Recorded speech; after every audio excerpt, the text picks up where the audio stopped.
What does wealth mean to you? Mm. Wealth means my kids not having to slave for somebody else unless they want to. If they want to work for somebody else, that's a choice that they make and they want to move forward. I'm not saying there's anything wrong with that. I work my 9 to 5. I love my 9 to 5. If I had my choice, I would 100% be an entrepreneur. I would trade stocks all day and I would do fantasy football all day and kick it with my kids and my wife. Right. But I have to work my 9 to 5 and utilize my 9 to 5 to get where we want to go. So yes, wealth to me is making sure my kids and my kids' are set up for life and they don't have to work for anybody if they don't want to. I think wealth is subjective, right? It's going to look a lot different for us than what it looks to somebody else who is a trust fund baby, who great grandparents have set them up, for life. So a lot of what Glenn said, but I also understand that it looks different for a lot of us and we're at different phases in getting to that point. Because even for us, like we have a meeting set up to speak with an attorney to talk about, opening a trust. And so we can, learn more about these things. But we didn't have that opportunity of our grandparents, setting that up for us. So now we are the ancestors. And because of that, we're going to do a lot better at making sure our offspring have that opportunity that we didn't have. So yeah, it's different for everybody.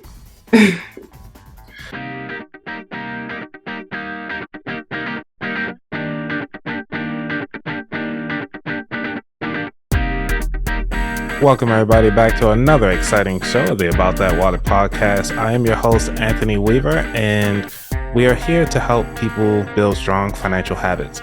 And I have the honor to bring on G and Tina, who is a husband and wife team that promotes Black business, educate business owners on how to grow using social media, host events, and so much more.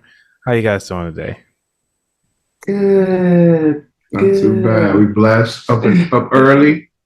We're 7 a.m. our time, so let's get it. Happy to be a part of the podcast. Happy to be a part of your growth, your future, all that good stuff, man. So, again, thank you for having us.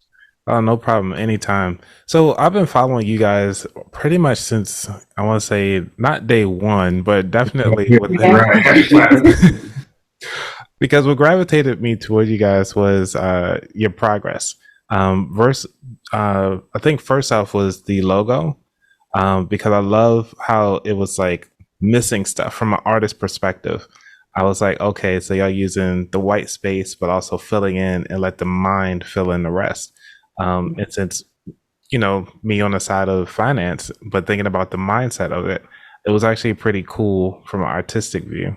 So Wow. What came up with the process or the name Black Business Clique? Yeah, so what I can say is before we even got to Black Business Clique, my wife, she's always been an entrepreneur. I've always been an entrepreneur. But one of the things that we really wanted to do is turn our passion into a business. So we love to travel. We love to travel with our kids. And every time we travel, we seek out Black business to support. And once upon a time, we're just on our way to work. We're commuting from, I think we're living in Pittsburgh, Pittsburgh, Antioch, and out here in California in the Bay Area. And I used to work in San Francisco. So we were just driving along, and she had already had her business before we started Black Business Clique. Her business was a hidden gem, which was an online, clothing and accessories boutique. And we put the business out there, but we didn't have any marketing power behind it. We just put it out there. New entrepreneurs, first thing you do, I'm going to start a business. I'm going to blow up. I'm going to make 6 figures the next day.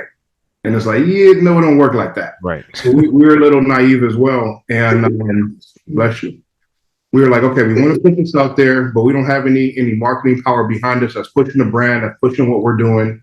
And we had a lot of entrepreneurs in our network. So we're like, all right, so maybe it might be wise to build up a platform to where not only can we promote ourselves, our own businesses and endeavors, but also promote our friends, family, and people within our network. So we see a lot of this in social media, a lot of accounts that promote Black business, right? Yeah. But me working in the IT space, I can tell the difference between fluff and what's real. Mm-hmm. So we were like, all right, let's start a Black business, shout out promotion page. But we wanted to make a name that was going to stick. So we're like, all right, we want to keep Black business in there so people know immediately what we're about, what we're doing.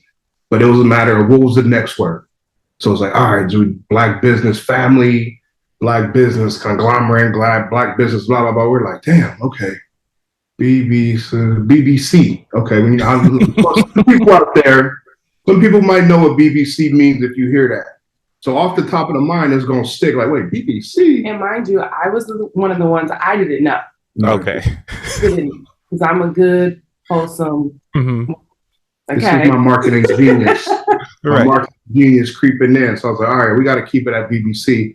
But we didn't want it to sound too fancy or too professional. We want, look, we're a family. That's what we're built off of, family, right? So, okay, Clique family.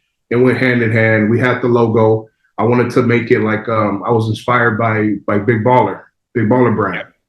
So I was like, oh, let's put it all together. Let's put the words at the bottom so they know what it meant. Let's put the colors in there, and from there it took off, man. I gave the thought to a graphic designer that I knew that I worked with. He took the vision, he ran with it. I'm like, that's it, that's the one. And it's funny that you say that because we're getting a lot. People love our logo. Yeah. And I'm like, really? Y'all really like a logo? Like, people love this logo. So yeah, we're already going through the process with getting everything trademarked and all that. So we can't wait to get that back. So yeah, we got a lot of stuff in trademark. So I mean, not just the trademark. Come on, man, y'all skipping over that. You just got the BB. Better Business Bureau. Yeah. Officially accredited and a part of the Better Business Bureau too. Yeah, and see, that was the beauty of doing this, because we wanted to give people pretty much behind the scene of us starting this business from scratch and slowly but surely seeing a progression. I work my 9 to 5. My 9 to 5 is very demanding, working in the tech space in Silicon Valley. My wife is a domestic engineer. You know what I mean? So she's here with the family, making sure the kids is homeschooled, making sure the kids are getting additional schooling, taking care of me, taking care of the business. So our lives are hectic. So being able to kind of fit all that in, and while we're running a business, is pretty much to show we can do what anybody else can do. Definitely. And you guys, if you're watching this right now, I would say definitely go ahead on and just pause this and go follow them, because you can actually go back and when they first started. And one of the things that I kind of kicked myself on is that I need to sign up for you guys' calendar, because you guys send out a calendar every year. Man, and I saw that calendar because you're not the first one that I've seen that actually did this, which was actually like curate a bunch of people to send out a calendar every year to show the different businesses in the local area and so forth. But when I saw that you guys were doing it for Black businesses, and I was like, well, what do I have to offer? And I was like, well, just a little not a little podcast, but I am a podcast. Yeah. And I was like, well, do I qualify for this? So what gave you guys that idea for that? Ooh, whose idea was it? How did we come up with the Black business calendar? For me, I am naturally a server. I want to serve any way that I can. And I'm always looking for creative ways to serve our clients and give them another opportunity.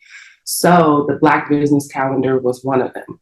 When we first started out around the holiday time, things were slowing down, right? Because people had not only bills and just life, but gifts, and us as Black folks, as the number one consumers, we go into debt, all these things trying to prepare for the holidays. I said, how can we still give them something that they could utilize all year long and encourage them to still support our people and buy Black all year long? So that's what we came up with. We came up with the Black business calendar. It has a directory of pretty much everybody we've worked with from day one.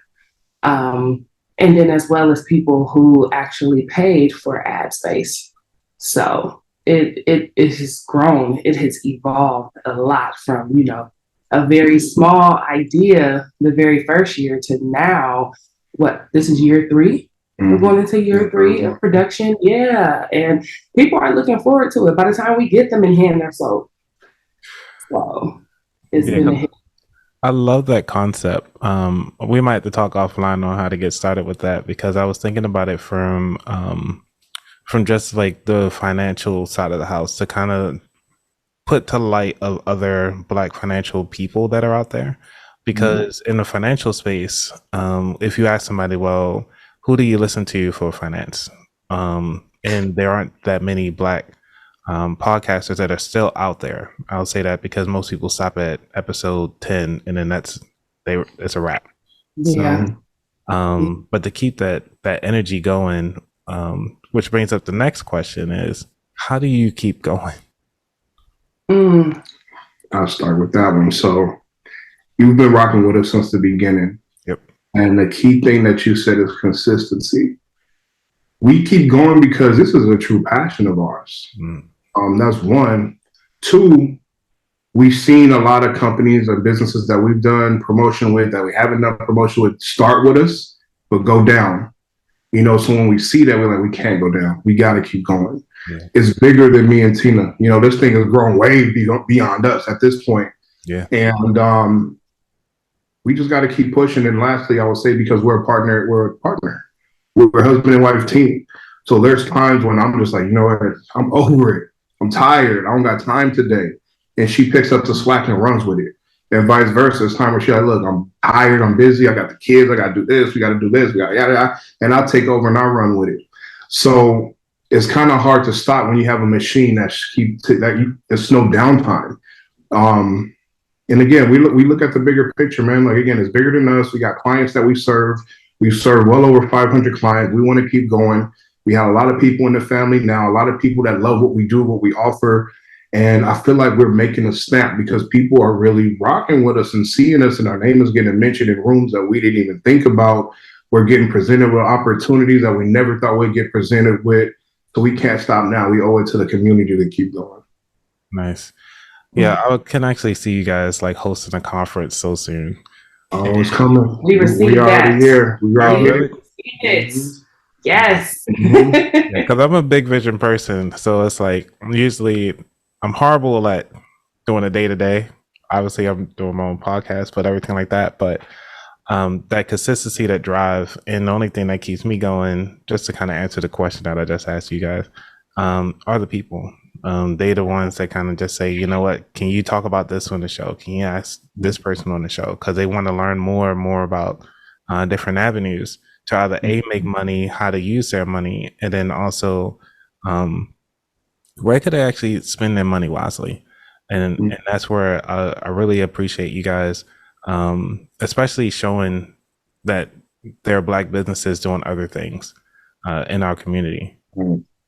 So I do bring up this one question that I really love. I started asking a lot of people this year, which is, what is it that you're running from financially? I'll start because I know I got this bad. In the past, we were very strict with our financials, very strict with our dollars, very strict with every dollar has a job to do. Sure. And every time we got paid, no matter where the money came in, we had an envelope system set up, right? So we had an envelope for every bill. We had an envelope for fun and leisure. We had an envelope for vacation. We had an envelope for date night. And it was really living on a budget. I want to say less than 5% of people live with a budget, which is scary because we all need some type of constraint, some type of budget, some type of system. But man, we've been living good, man, and I've been running away from that budget. We just been not spending. We still put our money where it needs to go, but for the last, I'll probably say year, we've been living without a budget. And we see the impact of not having a budget because, you know, different things take a hit. So I've been running from that discipline of having a strict budget, doing our envelope system. And I know we need to get back to that, which we absolutely are. We're at the end of the year now, so we're going to set it up so when 2023 roll around, we got it back in rolling, back in the groove. Nice. And for you? What am I running from financially? I think you hit it on the nose because it's been longer than a year, you guys. Glen's being modest, right? We purchased our first home 2 years ago.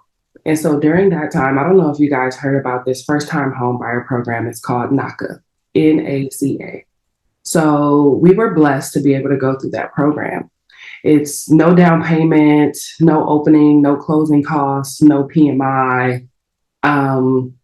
So essentially we were able to save a lot of the money that we thought we were going to be using to buy our home. And so during that process, we got even more strict, right? So after we closed on our house, we had another kid. So now we have 3 kids. We have just a lot. Our lives is crazy, y'all. It's like a circus around here. Yeah. So for us, we just been kind of parlaying with our feet up. So now it's time to really get back in the groove and really start applying pressure, not only so that we can continue to build our credit, but, really tap into that business credit, right? So we can leverage that in order to grow our business even more. So it's something that we just been kind of like, nah. But the more we expand and the more we receive coaching from, the people that do credit in our network, shout out to Chris, Rich Before 50, Sheila Pullum. Jay. Jay talks credit. I mean, they have really been like, look, y'all gotta straighten up and fly, right?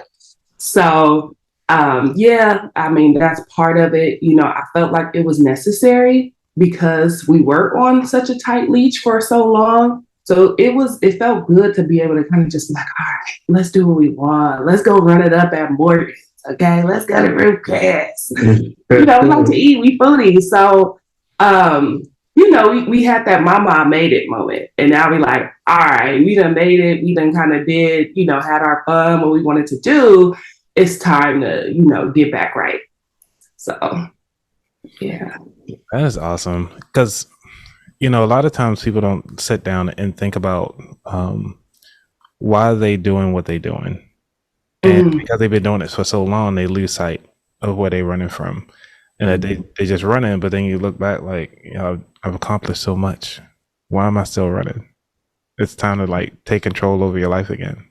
It's all right. Right. Ooh, that's good. Take control over your life again. And that's exactly where we are.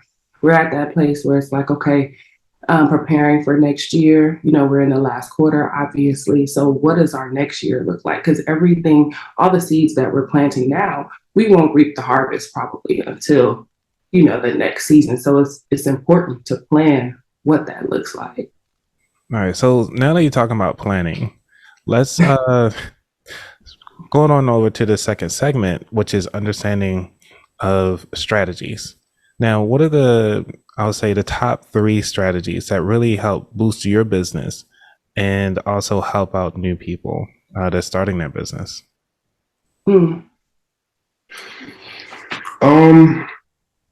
I would say, for one, just being authentic and showing up as your natural self. Social media is a highlight reel, right? It's so easy to show up and say, oh, I got it all together. I got this, I got that. Look what I'm doing. And I feel like that's where we come in, because every day we show up as our authentic selves, and what you see is what you get. We're not putting on a facade. We're not putting on the front for somebody. We'll do our mastermind calls, our weekly calls.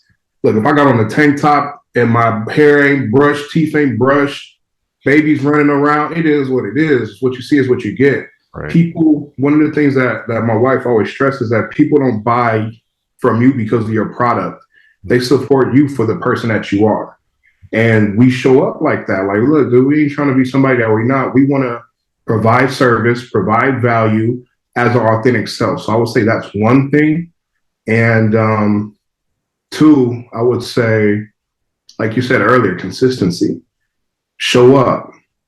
Every day show up in some type of form. Continue to show up, because, again, it's bigger than you. Those would be my 2. What you got? Education, continuing not only to educate yourself, to stay up on new trends, ways that you can continue to serve your community, and then pouring into those that are part of your community, right? People be afraid to give out information because they feel like, oh, well, they're not going to buy my course. They're not going to buy, my digital products if I give them too much. You wasn't going to get it anyway if that's the mentality. Right. But that's going to give them even more reason because now they feel like there's something in there that speaks directly to them because you've been serving them for free on your platform for so long. Mm-hmm. And another one for us that really changed the game this year, shout out to our coach, Bruce, New Skills, New You. For the longest, we really, really wanted to do this subscription, right? We didn't know how. We didn't know the system to use. We didn't know what we were going to include in this subscription, but we knew we wanted it as a service. And so Bruce said, well, where is it?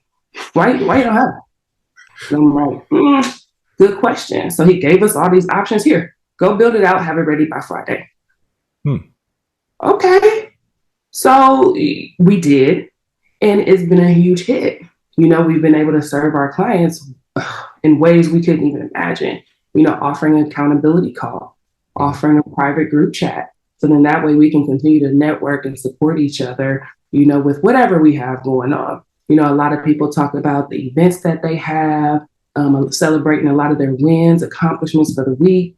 But we also share some of the lessons, some of the things that we learned from, some of the things that aren't working so well for us. So we have an opportunity to kind of talk through that as well. But just adding value to your community is where I'm getting at. Really being able to share, not hold information. I don't know why that is such a thing in our culture for Black people. We're afraid that another person is going to get a little further than us. But that's the reason why we haven't evolved, together as a community, because we're afraid to share. And so that's one thing about us. We like to share the information that we have, and we want to see everybody win. So, was it 2 or 3? It was 2 things, right? I gave 2. Okay. So you're going in. I ain't going to stop. I was going to stop you. That's enough. But yeah, for sure, the education, creating some type of subscription-based program. We see the model is proven. Netflix, they know. Amazon, all these big brands, they have a subscription-based program. So yeah, that will be the 2 things for me, the strategy. Okay. Because I was looking into that subscription base and I was like, well, what am I going to provide? And I was thinking about, because they do have a lot of bloopers when I'm actually editing these and throw these bloopers up there as like a reel. Right. I think it'd be funny. I'm not sure yet. Yeah, but I'm sure you have a lot to offer with podcasting, right? I don't know if you follow Tweet Talk, but you got to go check out Tweet Talk. That's a whole podcast. And it's all about financial literacy, building wealth, right? But they also have an ebook that teach you how to build out your podcast. So I think that's important. Everybody wants a podcast. It's another way to reach your audience, another way to serve on your platform. But a lot of people don't know how easy it is to start a podcast. So, again, shout out Bruce. This man is a genius. If you are not following New Skills, New You, pause, right, Anthony? Pause now and go follow him because he shares lots of gems on skills training. He is a skills training coach. And so just making the information organized, right? Easy for them to follow. So that's definitely something that you can do in a subscription, providing people that opportunity to learn how to start a podcast from step 1. And it don't have to be perfect once they finish. Just something that, they can get their feet wet and start. One of the things that we learned in our accountability group and our masterminds is done is better than perfect. Okay, just it's done. You can perfect it later. So that's why we so quick. Oh, we got an idea. Let's put it out there. See how it take with the market. The market like it. Let's double down on it. But we're going to put it out there. Right. Just like, for example, yesterday we hosted our first social media 101 in-person workshop. Oh, And we got a lot of love. We're like, hey, listen, we got this idea. Let's do it. Let's throw it out there to the community. We had a good turnout. We didn't want to have 1,000 people because then we couldn't serve. It was just 2 people. It was just me and my wife. So we had to serve it in a more intimate setting so people could take more away from it. And it was a hit, man. It was a real hit. We had the idea for First Fridays, Network and Chill, where we bring entrepreneurs in the city and the community together. That's been flourishing. And that's one of the things that we're seeing. Okay, we continue to pour into our community and give them a space. We had to create the space that we wanted. And what that means is we wanted to create a space where we can connect with other entrepreneurs, other Black entrepreneurs.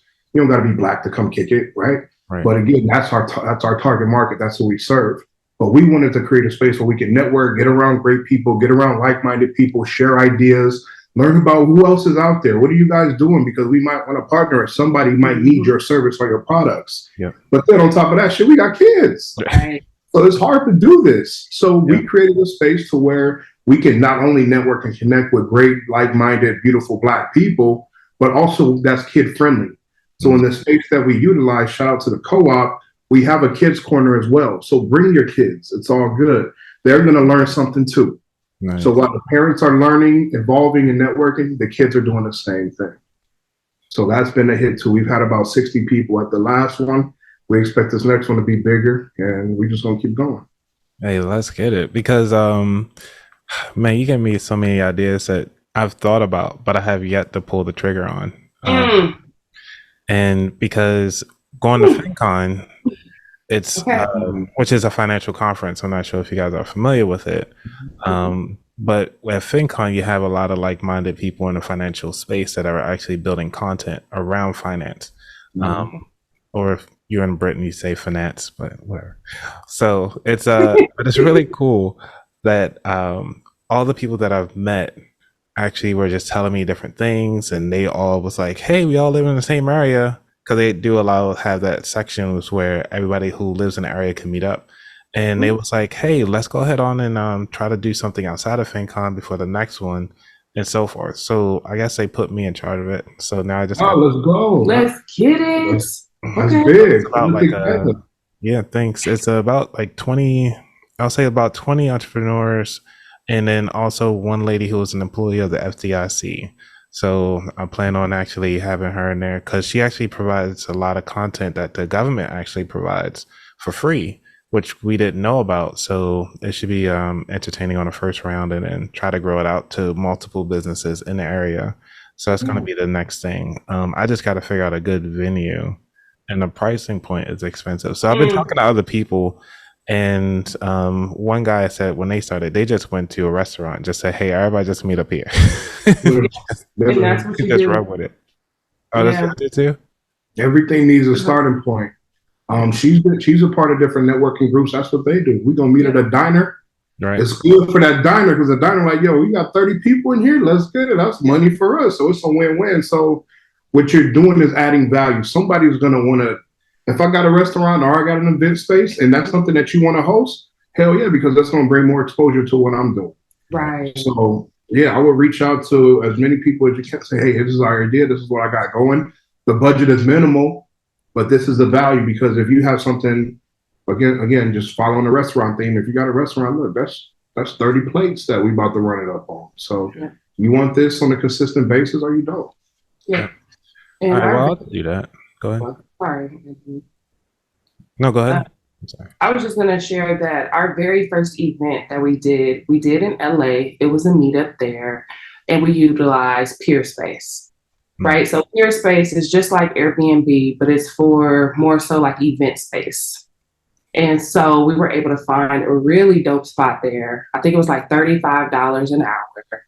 So, I mean, talk to your people, and tell them like, hey, if this is something that we want to do, the very first one, we could meet at this restaurant, and then just keep them in the loop. Hey, maybe we can continue to do like a dues, $10 a person, $5 a person. So then that way we can have an event space, that we can book. We could buy snacks, just offset the cost a little bit, but you can get creative with that. But definitely going back to what you said, I have all these great ideas. I just haven't act on it, right? We struggle with that too. Believe me, there's so many of us that struggle with that same thing. But that's what separates the best from the rest. That's the only way I could put it, is if you don't act on it, you don't know what the outcome could be. You don't know what that success looks or feels like because you never tried it. So, and it ain't nothing worse than you having an idea and somebody pulls the trigger on that idea that you have. And we see it all the time because I'm always telling, oh, we should do this, we should do that, we should do this, right? And then we just don't get around to it. And then I always feel some type of way because I see somebody else do it. They ain't got our sauce, right? So they ain't gonna do it like Black Business Clique. So it's all about that consistency. It really goes back to execution and betting on yourself, right? Yeah. So what was the biggest bet that you did on yourselves? Obviously, I mean, I could think of some things, but I'll start. I'll be honest. Sometimes Glenn liked to tell people that I chose him, right? A lot of people don't know that we met online, right? And I shot my shot.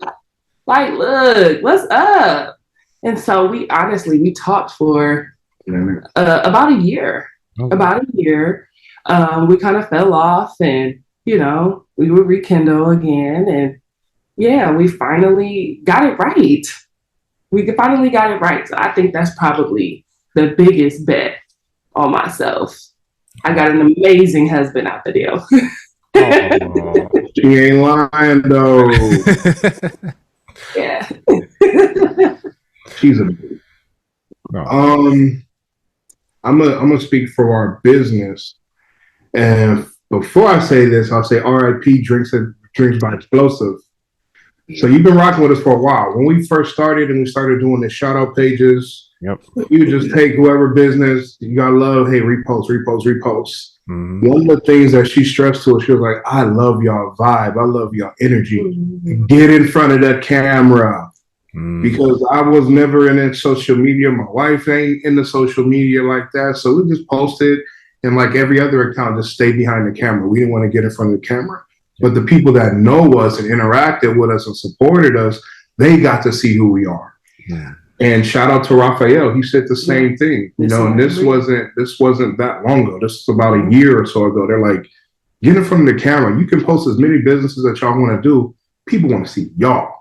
People want to see what you two are doing, what you guys are offering, what y'all got going on. And they're like, for real? We so humble. This still blows our mind. Like, wait, y'all want to talk to us? Okay.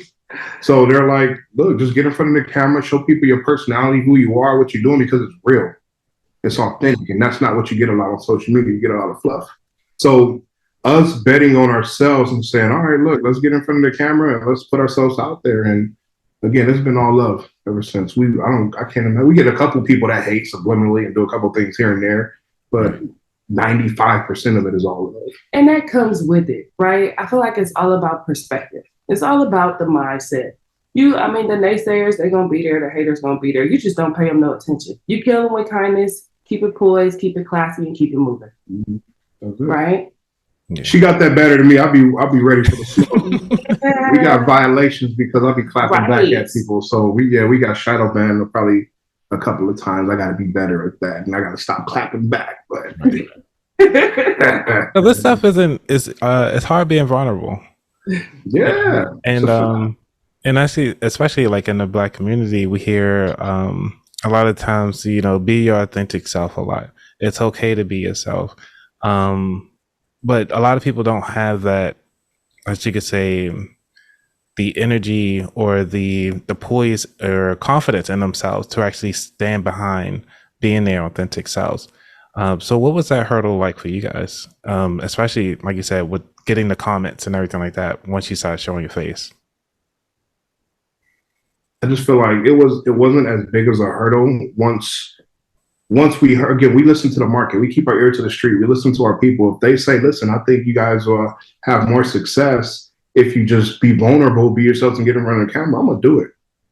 Right. So I didn't feel like it was more friction because in entrepreneurship, you have to get comfortable with being uncomfortable if you want to grow. Yeah. And that's one of the things that we've learned. through our coaches, through experience. If you want to grow, that's what you got to do. So I'm willing to do damn near anything to grow our business, within reason. Obviously, we got morals, but again, because it's bigger than us. So if it's going to serve our community and it's going to allow us to put our stamp on Black business in general, we're not going to stop till whenever you think about a Black business, you think about Black Business Clique. Yep. We're not stopping until that's done. So I got to do what I got to do. She got to do what she got to do. We're going to keep rocking and rolling. So, yeah. He gives you the very extroverted, he's an extrovert at its finest, right? He talks to people all day. He builds out teams all day. Whereas me on the other end, I'm more so in the background, right? I will serve. I will do whatever. I don't want the camera on me. I handle things in the background. So for me, it is a little bit anxiety provoking to get in front of the camera, to share my thoughts and ideas with people. So one thing that I've learned is just trusting myself, trusting my abilities, right? I'm more than enough. Affirmations. We tell our kids affirmations every day. I believe, I can, I will. I cannot preach something to my children and not practice it, right? So for me, it's very intentional about, having that mindset, putting myself in a space where I can be at ease. Even for this podcast, I was going back and forth, what I'm gonna wear, what I'm gonna say, what I'm gonna do, how I'm gonna sit, how I'm gonna do this, right? A million things going through my mind. But at the end of the day, like I said earlier, I know I'm going to bet on myself. I know that I'm capable. I know that I'm more than enough. So relying on that and knowing that, look, you got all that it takes right inside of you. You don't need anything on the outside to make sure that you are successful at what you're doing. So, that's the introverted perspective. So let me piggyback off of that. So she's an introvert, but another part of being successful and running a successful business is knowing who your audience is and knowing who you serve, right? So she says that she's introvert, but she connects well with every single person. People gravitate to her. And she says she's in the back burner. I feel like I'm on the back burner because 80% of our followers and our supporters are women. And I say this all the time, you got to know your crowd.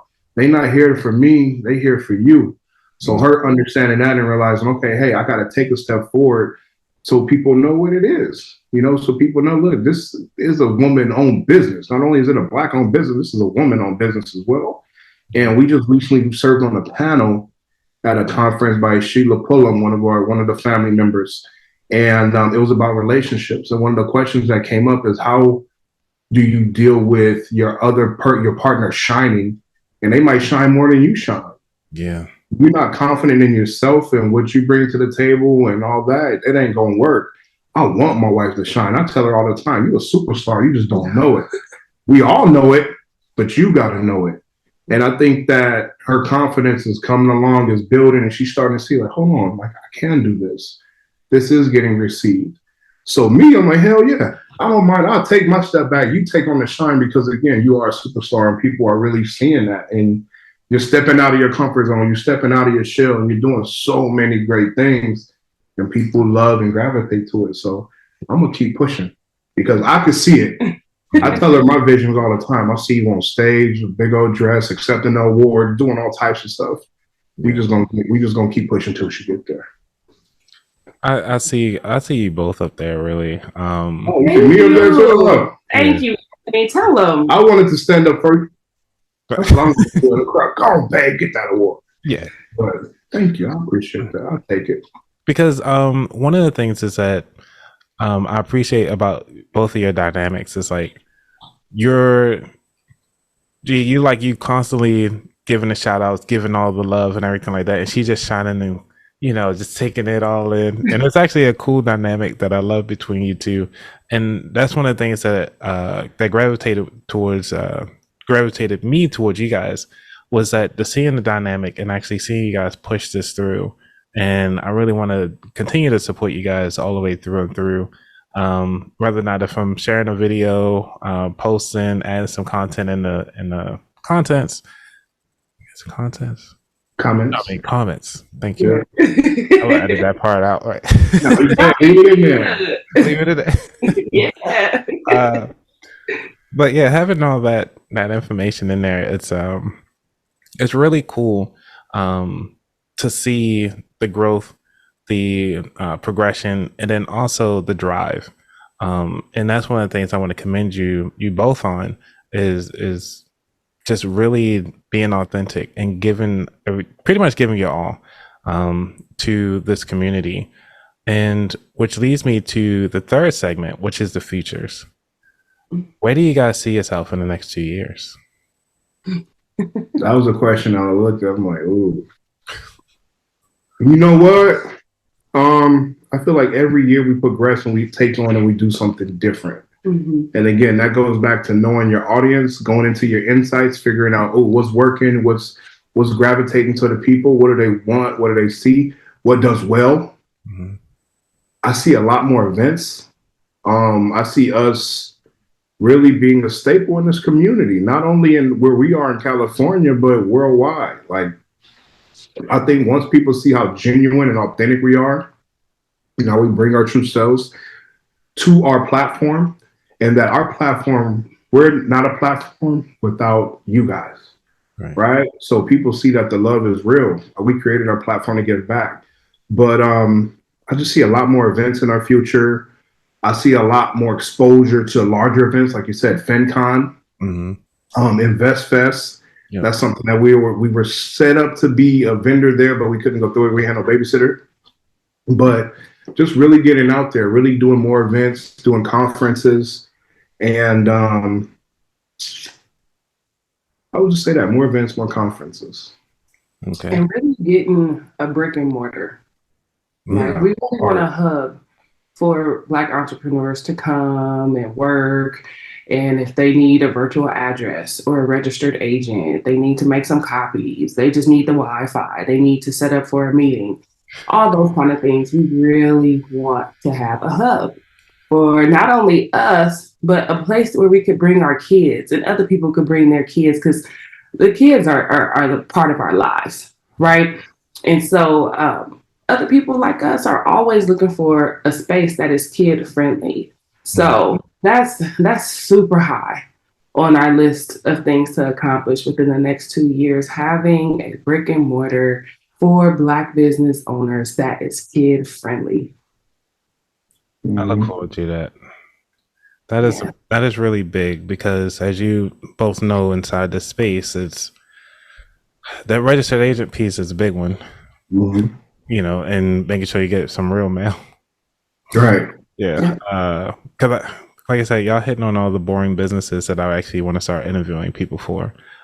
Which is the registered agent, which is the post office side of the house. Because I heard that you can start your own for so little, and for the little boxes, it's like little apartments that you have. So cool. Yeah. But yeah, I'll be there and support it. I'll fly out there to on the opening day. I'll fly out. Oh, that means so much. That's good. Thank you. Yeah. So is there anything that you guys want to say before we get to the final 4 questions? Again, we're just humbled and thank you for the platform. Thank you for the opportunity. Yeah. Thank you for rocking with us. Again, we keep our day ones tight, and we hold on to them tight, because again, without you guys, there's no Black Business Clique. Right. So we appreciate that. Thank you. We're always humble. We're always going to be humble. That's just who we are. This all started off as a dream, like low key, like this was a dream. We're like, oh, I could see this, I could see that. Same with this house. Oh, I could see this house in my dreams. We bought the damn house that was in our dreams. Nice. So nice. This is all a dream come true, man. So, thank you. Thank everybody that's been rocking with us and that support us. Can't stop, won't stop, like Diddy said, we ain't gonna stop. We're gonna keep rolling until we can't roll no more. So, yeah. All right. Because I was thinking about my title list, This Was All a Dream. I think that'll be a fun episode. Yeah. All right. So y'all ready for the final 4? Let's do it. Yeah. All right.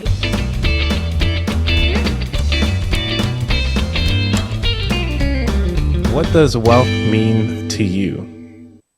Mm.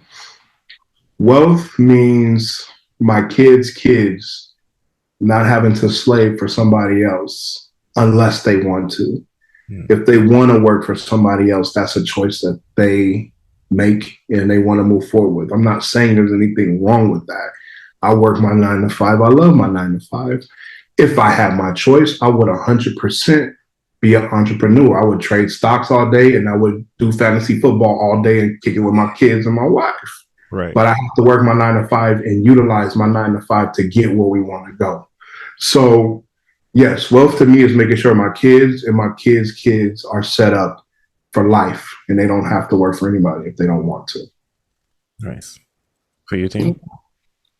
I think wealth is subjective, right? It's going to look a lot different for us than what it looks to somebody else who is a trust fund baby, who great grandparents have set them up, for life. So a lot of what Glenn said, but I also understand that it looks different for a lot of us and we're at different phases in getting to that point. Because even for us, like we have a meeting set up to speak with an attorney to talk about, opening a trust. And so we can, learn more about these things. But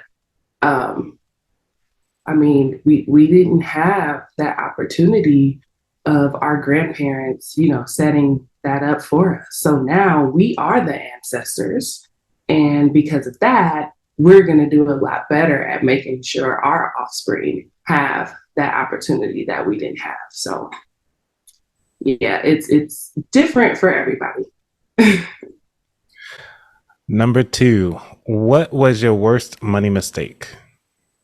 I was talking to Glenn when I saw this question and I was telling him, for me, going into college, we first generation everything, right? So I didn't really have anybody to consult with. I just knew financial aid said, hey, we got this money. How much you gonna give me? Right? Look, we'll pay off the school right now and we gonna hang you a little check. Mm-hmm. I was like, what? I'm gonna take the notes. I want it all, okay? Yep. And that was definitely a mistake because I didn't know what to do with that money. The mall was right down the street from our school. I was going to the mall. It was a Red Lobster there. Y'all know I was in a Red Lobster with that money. Some biscuits. Okay? Right. Them biscuits. The platter I always get. Seafood platter. God, no, I had the ultimate feast. The ultimate feast. That's what it is. The crab and the shrimp. Come on. I didn't know what to do with that money.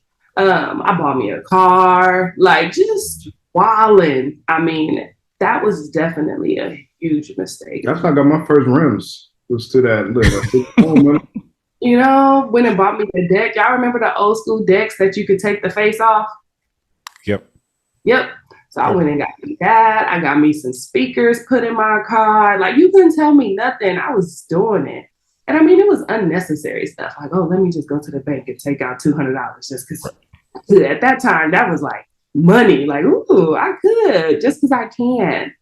And so, yeah, if I had the understanding then that I have now, I would have been investing that money. So then that way I can make it work for me so that I can pay off them student loans. All right, take them loans because it's too hard. A lot of us, they don't want to give us loans anyway. They don't want to give us business loans. They'll give us student loans all day long. All day. But again, having that knowledge, I was, okay, you're going to give me this money? I'm going to reinvest this money and buy me a house, buy me a duplex, whatever. And then I'm going to rent it out to my homies around me that I go to school with. So now that we know, so if that is the case with our kids, well, we're going to make sure our kids don't need no damn student loans. There you go. But listen, if you're going to take some money out, if it's not for income producing assets, don't do it. Shit. If we being honest and transparent, some of my bad money mistakes, I lived in Miami for almost 10 years. When I went to school, I would say strip clubs. Throwing money in strip clubs was a cool thing back then. That's Lil Wayne, Make It Rain, Fat Joe. Oh, everybody throwing money in strip club? Okay, I'm in college. I got the student loan money. It's dumb enough that I already took it out. But I'm going to make sure they know who I am. But when G come in here with that student loan money, it's home. Oh my! See, You just see her face. I didn't know. I did not. I was not aware, Anthony. I promise, I did not know. So you was in the strip club making it rain with your financial aid? Oh my God! Yeah. Oh yeah. You see where we differ, okay? I'm gonna eat mine up. I'm gonna tell you that. I'm gonna go to the Red Lobster, to Mimi's Cafe. I'm gonna eat mine up, and you over here in a strip club. Yeah. Oh, I'm with him. I was there too. So okay. No, All right. every Friday, honestly. Payday. Right. Let's go. All right, number three, which is, what is your favorite financial or non-financial book? My favorite book is The Richest Man in Babylon. In that book, pretty much, long story short, it's about paying yourself first. You know, when we do have, and again, for the right person, you got to do this the right way. You know, don't be crazy about it, but we work so hard, right? Let's say we work our 9 to 5, we work so hard, every 2 weeks we get paid, and it's drilled into our brain. Okay, bill, we ain't got no money left. Yep. These companies, they're going to be good regardless. These are multi-million, billion-dollar companies. They don't need your $100 if we really thinking about it. Yep. But set aside time to pay yourself first. Take 30% of your earnings of that check and give it to yourself. Take 30% or whatever and invest it. Whatever those percentages are, get in the habit of paying yourself first for your labor. Then take care of everybody else. So that was absolutely my favorite book. That was such a game-changing book. I told my dad, you need to read this book.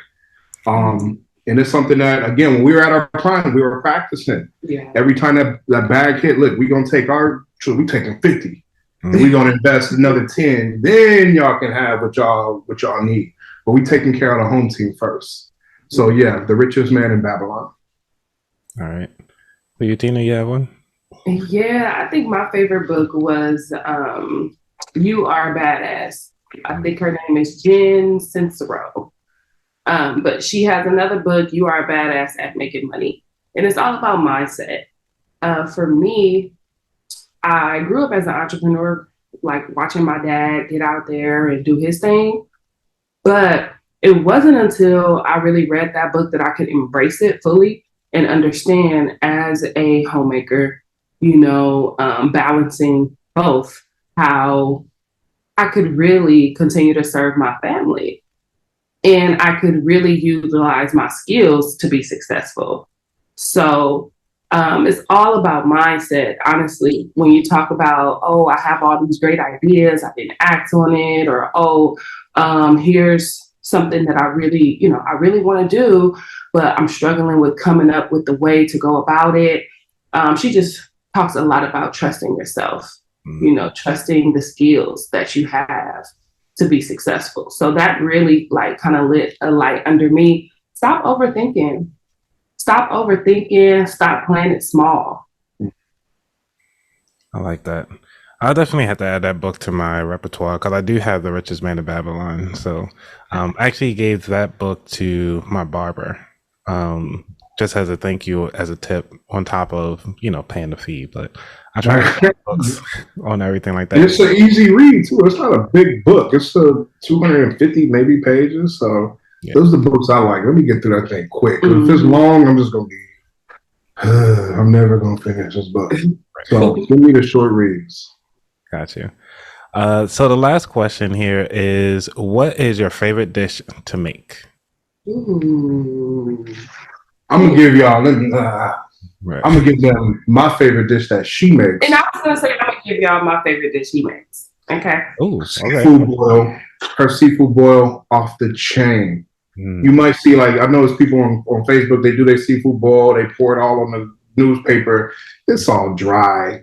Nah, the way she seafood boil, it be boiling. So with the crab, the crawfish, the shrimp, the sausage, the corn, she makes a roux that goes with it. So it's not like your regular seafood boil. So yeah, I would say her seafood boil and her lasagna off the chain. I was taking some real estate courses. Oh yeah. So we are in the process of being real estate agents as well. So that's another goal that we have in the okay. next couple of years. We got to leverage our community, man. Let's get it. But I was taking a real estate course, and then we had like a potluck for the last class. And they're like, all right, everybody bring a dish. So I was like, I ain't gonna cook. I know wifey gonna make some lasagna. It can stretch. People gonna go crazy, and it's vegan. Mm-hmm. Man, some lady picked that whole pan up and said, "Can I take this home to my kids?" Wow. Hold on, like you made 2 pans, so 1 pan was gone. Wow. And you know, people are being like, "Oh, being modest." I'll take a look. She was like, "Hell no, I need to take this home to my kids. Is it good?" I'm like, "Lady, feed your kids. Right. It's all good." So that just speaks to how good her lasagna is. Nice. And Tina, what dish does he make? Glen makes the best stuffed bell peppers ever. I never even had stuffed bell peppers before we started dating, but he stuffs them. It's like a Mexican style with like rice, beans, meat, onions, cilantro, cheese, all the stuff that I like, right? Right. They are so good.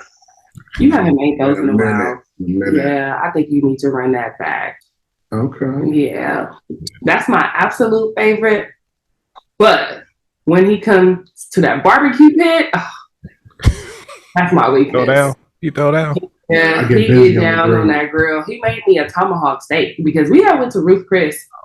And y'all, I was like, I gotta give me a filet mignon, y'all. When it came to the table, it was about that big. That's it. We the rest of the steak. So he got me this tomahawk steak that I know I got a big head, but it was like bigger than my head. And that was the best steak ever. It was juicy. When you cut into it, it was glistening. Oh, that steak was good. With some lobster claws. Oh, he did make the lobster claws, some mashed potatoes. He had it set up in our garage because it was kind of cold that night, so we didn't do it outside. But our garage was set up all nice. He had the candles lit. You know, fellas, you might need to run that back. Listen to the audience. Listen to the audience. Yeah. Yeah, when Glen cooks, he definitely gourmet. He's the chef for real around here. Okay, like you say, he's being humble, so I got it. Yeah. All right, so this is the very last question of the show, which is, where could people find out more about you?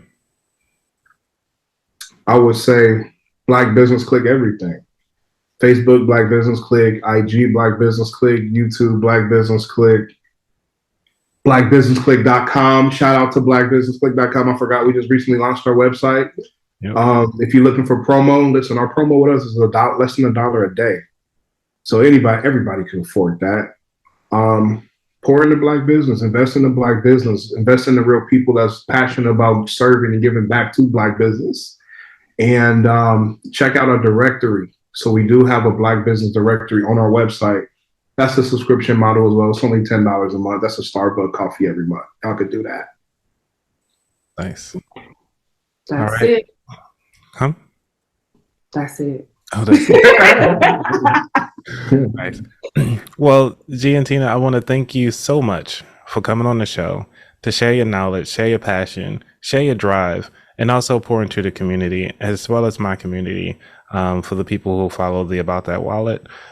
Because one of the cool things about it is actually seeing you guys grow from pretty much everybody started on Instagram with 0. And here you guys are several thousand up there. And I cannot imagine how far you guys are going to go in the next 2 years. But I know you guys, whatever it's going to be all in. So I definitely appreciate you guys. And for those of you who are listening, please make sure you go out there and follow, subscribe, and actually go out there and support a Black business. If you listen to this episode, yes, you are supporting me, but you can always share, like, subscribe. And that is actually supporting a Black business. And when you invest with me, you're also investing with a Black bank. And with that, we also support the community as well. So let's go on and continue on and keep the Black dollar circulating a little bit further. All right, everybody, y'all be safe.